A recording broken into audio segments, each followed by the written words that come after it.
రామంతపూర్లోని Sanjeeva Sadanam renewal centre, provincial house holy spirit ఫాదర్స్లోని provincial Jojappa father Stephen మానసిక వేధింపులకు గురిచేయడం వల్లనే మా కుమారుడు కృంగిపోయి డిప్రెషన్లోకి వెళ్లిపోయి చనిపోయాడు.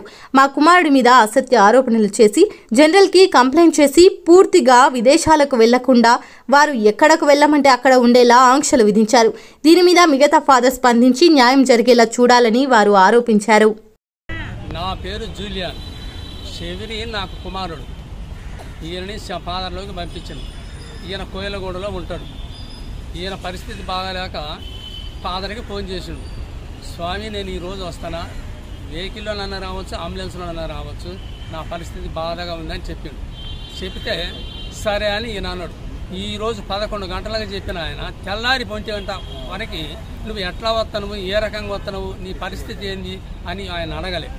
తెల్లారి 1 గంటకి వచ్చి ఈయన హౌస్ ముందర నిలబడితే ఆయన పెద్ద పిల్లల ఇంట్లో నుంచి బయటకు వచ్చి ఏమైందని అడిగి, నేను ఓమ్ని హాస్పిటల్కి వద్దంటే నువ్వు ఓమ్ని హాస్పిటల్కి పోతున్నావు, నేను చెప్పిన హాస్పిటల్కి పోవాలని బెదిరించాను. పరిస్థితి దారుణంగా ఉంది ఫాదర్ అని అన్నప్పుడు సరే ఓమ్నికి పోవాలన్నాడు. ఆయన ఓమ్ని హాస్పిటల్ పోయి ట్రీట్మెంట్ తీసుకున్నాడు. కాలం